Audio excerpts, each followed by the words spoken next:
সারাদিন আমার কাছে ছিল, এখন চলে যাচ্ছে, ভীষণই খারাপ লাগছে। দেখো সোনা কিভাবে আদর করছে। মেয়ে যখন স্কুলে গেছিল তখন ওকে দিয়ে গেছিল, মেয়ে তো স্কুল থেকে এসে ওকে দেখে অবাক হয়ে গেছে, কারণ মেয়ে ওকে ভীষণ ভালোবাসে।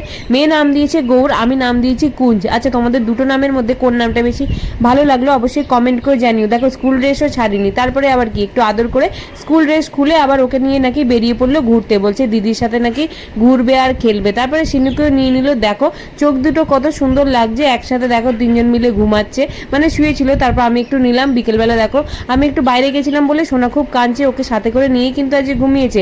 এদিকে দেখো ঘুম থেকে তুলে দুই ভাইকে খাইয়ে দিচ্ছে কলা, তারপরে আবার কি নিজেও খেয়ে নিল। তারপরে দেখো ফোন দেখাচ্ছে কুঞ্জকে। তোমাদের গৌর নামটা বেশি ভালো লাগছে না কুঞ্জ, কমেন্ট করে জানিও। এদিকে দেখো তারপরে শসা কেটে দিলাম দুই ভাইকে। এবার বস্ত্র চেঞ্জ করার পালা। তারপর দেখো সুন্দর করে বস্ত্র চেঞ্জ করে কত কিউট লাগছে। তারপরে আসলে এই কাকি বললো ওকে আজ নিয়ে যাই কাল দিয়ে যাবো, ভীষণই খারাপ লাগছিল। এই তো ঠাকুরের লীলা, যখন খুশি আসবে যখন খুশি যাবে। তো রাধে রাধে।